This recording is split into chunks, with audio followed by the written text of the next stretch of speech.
आंगनबाड़ी कार्यकर्त्री हैं। सर ये पोषण पखवाड़ा की हमारी जो थीम है और ये मिलेनियम हमारा जो गोल भी है, इस समय अंतर्राष्ट्रीय इंटरनेशनली भी हमारे प्रधानमंत्री जी ने एक बैठक करी थी कि मिलेट को, मोटे अनाज को प्रमोट करने के लिए 2023 को मिलेट ईयर भी घोषित किया है। सर आपसे अनुरोध है कि मिलेट के बारे में इनको जागरूक करें। देखिए, अपना परिचय दें, मैं जिला कृषि अधिकारी सतीश चंद्र पाठक। तो सबसे महत्वपूर्ण है कि जो आपने आज बुलाया और बताया कि ये आप लोग आए हुए हैं, क्योंकि बेसिकली आप लोग ग्रामीण क्षेत्रों में पोषण के लिए काम कर रहे हैं, न्यूट्रिशन पे काम कर रहे हैं कि जैसे जो गांव के बच्चे हैं, जो न्यू बॉर्न बेबी हैं, जो पैदा हो रहे हैं, बड़े हो रहे हैं, मतलब उनमें न्यूट्रिशंस की कमी ना हो, पर्याप्त पोषण हो, और उसी पर ये कि कोई भी व्यक्ति जो है बीमार ना हो, कमजोर ना हो, इसीलिए शायद ये आप लोगों का रिक्रूटमेंट किया गया है, ये जागरूकता के लिए किया गया है। प्लस जो भी सरकार की योजनाएं हैं कि गवर्नमेंट उनमें क्या मदद कर सकती है, सरकार की जो स्कीम्स हैं उनकी इम्प्लीमेंटेशन के लिए जो बेसिकली पोषण वेस्ट वर्क आप लोगों का है, उस संदर्भ में जैसा कि अभी सामू जी ने बताया कि वर्ष 2023 को इंटरनेशनल मिलेट्स ईयर के रूप में मनाया जा रहा है। जैसे हम लोग आमतौर पे आप देखते हैं कि जो खाने में डेली चावल खा रहे हैं, गेहूं खा रहे हैं, या अन्य जो चीजें हैं खा रहे हैं, बहुत सारे अनाज ऐसे हैं जो पौष्टिकता से भरपूर है और जो इस समय जिनकी महत्ता कम हो गई। इसका दो रीजन है। पहला तो है कि इनका उत्पादन आज के 20-25 साल पहले होता था, और पहले चलेंगे तो 100 वर्षों पहले होता था, क्योंकि आप 1965-66 की पहले की बात करें, जो अपने लोगों के यहाँ जो सीनियर सिटीजन है, कृपया शांत रहे आप लोग, बात ध्यान से सुने, बुजुर्ग है, तो 1965-66 के पहले, 65-66 के पहले क्यों? क्योंकि 1965-66 के पहले हमारे पास खाद्यान्न की बहुत बड़ी समस्या थी, और 1965-66 से ही हमारे यहाँ हरित क्रांति आई, जिसको हम ग्रीन रेवोल्यूशन कहते हैं। हम लोगों ने अमेरिका से अनाज को मंगाया, इसके बाद हरित क्रांति आई। हरित क्रांति में हम लोगों ने गेहूं उत्पादन को बढ़ावा दिया। इसके पहले आप लोग सुने होंगे 1965-66 के पहले हमारे पास लाल रंग की गेहूं हुआ करती थी, देखे तो नहीं होंगे लेकिन आप लोगों ने सुना होगा। क्यों हुआ करते थे? क्योंकि हमारे पास ना तो उन्नत किस्म के बीज थे, ना हमारे पास ऐसी टेक्नोलॉजी थी कि हम अच्छा गेहूं का उत्पादन कर सकें और अपने जो प्रदेश की जनता है या देश की जनता है उनका भरण पोषण कर सके। तो बहुत बड़े शोध के बाद, रिसर्च के बाद 1965-66 में देश में हरित क्रांति आई, जिसमें हम लोगों ने बहुत सारे गेहूं के बीज अमेरिका से लिया, उत्पादन किए। 65-66 के बाद आज देखिए आप पिछले लगभग मैं बात करता हूँ 1970-72 के बाद आपके आसपास में आप देखेंगे, क्योंकि हम लोग तो उसमें पैदा भी नहीं हुए थे, पढ़े हैं किताबों में कि हमारे पास जो अनाज है, अनाज की जो कमी है, काफी मेहनत के बाद, किसानों के मेहनत के बाद, वैज्ञानिकों की शोध के फलस्वरूप अनाज की कमी देश में खत्म हुई। आज की स्थिति क्या है हमारे देश में? आज की स्थिति ये है कि हम इतना उत्पादन कर रहे हैं कि हम अपने देश की जनता का पोषण तो कर ही रहे हैं, और लेकिन हमारे जो खाद्यान्न है वो 90 से अधिक देशों में हम लोग निर्यात कर रहे हैं। आप जिस जनपद में बैठे हुए हैं, शाहजहांपुर जनपद की बात करें तो शाहजहांपुर जनपद उत्तर प्रदेश में गेहूं और धान के उत्पादन में, गेहूं और धान की उत्पादकता में उत्तर प्रदेश में प्रथम स्थान रखता है, और शाहजहांपुर के किसान प्रदेश में 23 जिलों के किसानों के बराबर उत्पादन करने का काम करते हैं। अगर हम राज्य की बात करें तो छोटे राज्यों में 9 राज्यों के बराबर उत्पादन का काम करने का काम अकेले जनपद शाहजहांपुर के किसान करते हैं। तो जब हम उत्पादन और उत्पादकता में आगे बढ़ गए, तो उत्पादकता में आगे क्यों बढ़े? क्योंकि हम लोगों ने सबसे पहले जो जिस प्रकार की जिन फसलों पर खेती पर रिसर्च हुआ, वो रिसर्च क्यों हुआ? क्योंकि वो हमारी आवश्यकताएं थी। पहली हमारी आवश्यकता थी कि देश की जनता को, प्रदेश की जनता को इतना खाद्यान्न उपलब्ध कराया जाए कि जिससे देश की जनता का भरण पोषण हो सके। 65-66 के बाद हम लोग लगातार उत्पादन उत्पादकता में वृद्धि करते रहे। आज का समय क्या है? आज का समय ऐसा आ गया है कि आज हमारे पास भरपूर मात्रा में अनाज है, हमारे गोदामों में है, किसानों के घर पे है, हम निर्यात कर रहे हैं, हम विक्रय कर रहे हैं। अब एक ऐसी आवश्यकता महसूस हुई कि 1965-66, अब क्वेश्चन ये उठता है कि 1965-66 तक में के पहले अगर हमारे पास खाद्यान्नों की समस्या थी तो हम खाते क्या थे, कैसे हमारा भरण होता था?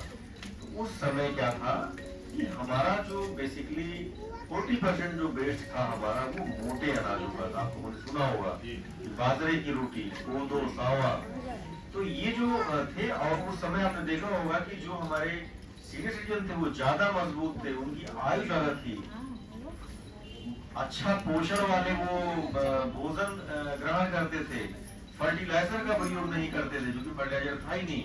फर्टिलाइजर का प्रयोग तो तब आया 1965-66 के बाद खेती में फर्टिलाइजर का प्रयोग, पेस्टिसाइड का प्रयोग, इंसेक्टिसाइड का प्रयोग प्रारंभ हुआ।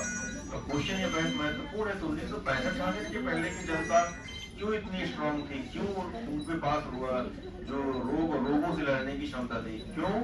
क्योंकि वो एक पोषण युक्त अनाज का सेवन करते थे।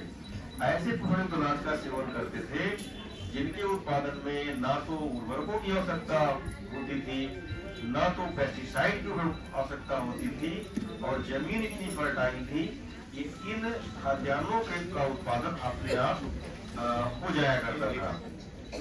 अब आज के समय में इन खाद्यान्नों की महत्ता को देखते हुए भारत सरकार ने ही नहीं, पूरे विश्व की सरकारों ने, जो आपके 197 से ऊपर देश हैं, उन्होंने 2023 को इंटरनेशनल मिलेट ईयर के रूप में घोषित किया। सबका मानना है, वैज्ञानिकों का मानना है, किसानों का मानना है, विश्व के लोगों का मानना है कि अब आज के समय में पोषण युक्त अनाज विश्व की जनता को, देश की जनता को उपलब्ध कराया जाए। इसी क्रम में जो अब क्वेश्चन ये उठता है कि पोषण युक्त अनाज है कौन कौन से? तो जैसे पोषण युक्त अनाज में हमारे यहाँ, जैसे आप लोगों ने देखा होगा, मडुआ सुने होंगे, जिसको हम रागी कहते हैं। इसके अलावा सावा, कहीं पे सावा है, कहीं पे झंगीरा बोलते हैं, ये भी पहाड़ में कंगनी बोलते हैं, चीना, गनारा, कुटकी। और आमतौर पे जो मोटे अनाज जो आप लोग सब लोग जानते होंगे और देखे होंगे, घर में रोटियां बनाते हैं, जो अभी मोस्टली प्रिविलेंट जो कोर्स मिलेट्स है वो है बाजरा। आप लोगों ने देखा होगा, बहुत सारे लोगों ने रागी नहीं देखा होगा, सावा नहीं देखा होगा, कोदो नहीं देखा होगा। तो गवर्नमेंट ने क्या डिसीजन लिया है, इस बार इन फसलों के सीजन में हम लोगों को मोटे अनाज की खेती के प्रमोशन के लिए कुछ बीज उपलब्ध कराए जाएंगे, जिनको हम किसानों के खेत पर निःशुल्क मिनी गिलटियों का वितरण कराएंगे प्रमोशन के लिए, कि आप इसको जो है माने खेती करिए, इनके मोटे अनाजों की खेती करिए। आप मोटे अनाजों की खेती लोग क्यों नहीं कर रहे हैं? क्योंकि मोटे अनाजों की खेती का जो ट्रेंड था, जो ट्रेडिशन था, जो महत्ता था, 1965-66 के बाद धीरे धीरे समाप्त हो गई। और इवन की जो न्यू जनरेशन है वो इन मोटे अनाजों को, आप लोगों में से ही 70% लोग जो होंगे बाजरा को छोड़कर शायद मोटे अनाज देखे ही ना हो, है ना? तो इसीलिए आप मोटे अनाज देखे नहीं, क्योंकि ये हमारे जो देश के बहुत अनाजों में प्राकृतिक विविधताओं से भरपूर, पोषण से भरपूर अनाज है। इसके लिए गवर्नमेंट डिसाइड किया है कि 2023 इंटरनेशनल मिलेट्स ईयर क्यों मनाया जाएगा, प्लस किसान के प्रक्षेत्रों पर इन अनाजों की खेती को प्रमोट किया जाएगा। उनसे हम रिक्वेस्ट किया जाएगा, अनुरोध किया जा रहा है कि आप मोटे अनाजों की खेती को करिए और मोटे अनाजों का हम आपको बाजार उपलब्ध कराएंगे। अब क्वेश्चन उठता है कि 1965-66 के बाद से अगर इनकी खेती नहीं हो रही है तो इन अनाजों की खेती के लिए जो बीज है, जो सीड है, उसको एग्रीकल्चर डिपार्टमेंट इस बार जो है किसानों को निःशुल्क मिनी किट के रूप में उपलब्ध कराएगा। उनके खेतों पे ले जाके देगा, उनको लगवाएंगे। जैसे आप लोग हैं ग्रामीण स्तर पर तैनात हैं, वैसे हमारे यहाँ ग्रामीण स्तर पर एग्रीकल्चर में टेक्निकल असिस्टेंट की नियुक्ति होती है ग्राम पंचायतों में, जिनको पहले आप किसान सहायक बोलते थे, लेकिन अब उनका नाम हो गया तकनीकी सहायक। वो लोक सेवा आयोग से आते हैं। तो उनके माध्यम से इसकी खेती कराई जाएगी। अब क्वेश्चन ये उठता है कि इन मोटे अनाजों में जो आपको बता दें कि जैसे चावल की तुलना में जो हम लोग राइस खाते हैं, इन चावल की तुलना में लगभग 7 गुना अधिक मिनरल इन मोटे अनाजों में, 7 गुना मिनरल और 4 गुना जो है आयरन लोहा, 2.5 गुना नाइसिन, 2 गुना कैल्शियम। मतलब ये इस तरीके से जो हमारे मोटे अनाज हैं इनमें न्यूट्रिशन की मात्रा सामान्य अनाजों में 2 से की तुलना में 2 से लेकर 7 गुना तक के न्यूट्रिएंट पाए जाते हैं। कौन कौन न्यूट्रिएंट पाए जाते हैं? जैसे thiamine, riboflavin, niacin, zinc, calcium, manganese, magnesium, लोहा, कैल्शियम, पोटेशियम। तो मतलब जितने भी प्रकार के न्यूट्रिएंट्स हैं इनमें 2 से 7 गुना अधिक मात्रा में पाए जाते हैं। अब सोचिए कितना अच्छा है ये, इसका उत्पादन कोई भी किसान बहुत ही सरल तकनीक से ले गया, खेतों में बो दिया। इसमें ना तो किसी बहुत रोग लगते हैं, ना बहुत कीड़े लगते हैं, ना फर्टिलाइजर लगता है। दूसरी बात जो है सिंचाई, इसमें सिंचाई की बहुत आवश्यकता नहीं होती है। एक सिंचाई और 2 सिंचाई से ये अनाज खेतों में बहुत अच्छे तरीके से पैदा हो जाते हैं। क्योंकि देखिए आप बहुत पहले की बात करें कि सिंचाई के साधन कहाँ थे जब इन अनाजों की खेती होती थी। हम पूरी तरीके से सिंचाई के लिए नहरों पर आश्रित थे, पूरी तरीके से सिंचाई के लिए हम नदियों पर आश्रित थे। उस समय तालाब थे, कुएं थे गाँव में। आप सोचिए इस चीज को, कभी इस पर शायद आप लोग विचार न करते हो, मंथन न करते हो, या आप इस पर कभी सोचिएगा कि आज के 100 साल पहले, 200 साल पहले जो लोग थे, जब इंस्टीट्यूट नहीं थे, लोग इतने विद्यालय नहीं थे, इतने यूनिवर्सिटी नहीं थे, उस समय के लोग सोचिए कि जब जंगल थे, कितने पेड़ पौधे थे, उस समय के लोगों ने क्या सोचा? आज के 300-400 साल पहले उन लोगों ने हर गांव में तालाब खुदवाया, हर गांव में कुएं बनवाए, आप देखिए नहरों का निर्माण किया। वो कितने बुद्धिमान थे, वो मतलब अपनी भावी पीढ़ियों के प्रति कितने नजर थे, जबकि उनको तो जरूरत ही नहीं थी। अब रही उनको पेड़ लगाने की जरूरत थी, इतने पेड़ पहले थे। आज जो पेड़ कट रहे हैं ये पेड़ किसने लगाया? आज के 200 साल पहले हमारे बुजुर्गों ने लगाया, हमारे आपके बुजुर्गों ने लगाया। अब आप सोचिए जिनके ना तो उस समय उतने ज्यादा इंस्टीट्यूट थे, या पर्यावरण पे इतनी शिक्षाएं थी, वो कितने बुद्धिमान थे, वो कितने दूरदर्शी थे, आप सोचिए। और वो जो लोग दूरदर्शी थे वो लोग इन्हीं अनाजों का सेवन करते थे, और जिन अनाजों का सेवन आज हम नहीं कर रहे हैं। आज आप देख लीजिए कि आज ये देश में ही नहीं, आप लोग देखे होंगे, आप लोगों में ये कोई कहने की बात नहीं है, 15 से 20% परिवारों में कैंसर के डिजीज, जो कैंसर के रोगी बढ़ रहे हैं। क्यों बढ़ रहे हैं? ये अनाजों से हो रहा है कैंसर। अनाज से कैसे कैंसर हो रहा है? क्योंकि जो ये फर्टिलाइजर है, जो पेस्टिसाइड है, जो इंसेक्टिसाइड है, जो ये अधिक मात्रा में प्रयोग किया जा रहा है, इसके जो यही जो है जाके पौधों में अनाज के रूप में आ रहा है। इसके जो अंश है, इसके जो रेजिडुअल इफेक्ट जिसको बोलते हैं, ये अनाजों में जा रहे हैं। और यही जो हम सेवन करते हैं, तो फिर यही जो पेस्टिसाइड है, इंसेक्टिसाइड है, जो केमिकल फर्टिलाइजर है, यही जाकर हमारे अंगों को, जो हमारे शरीर के अंग हैं, उनको वो डैमेज कर रहा है, कैंसर पैदा कर रहा है। और ये जो मोटे अनाज है, आप देखिए अभी आप लोगों ने पढ़ा होगा, बहुत सारे लोग जो बुद्धिमान लोग होते हैं, जैसे आप बाजार जाती होंगी तो खूब बढ़िया बढ़िया सब्जी एकदम जो चमकदार सेलेक्ट करती होंगी, एकदम चश्मा लगा के देखते।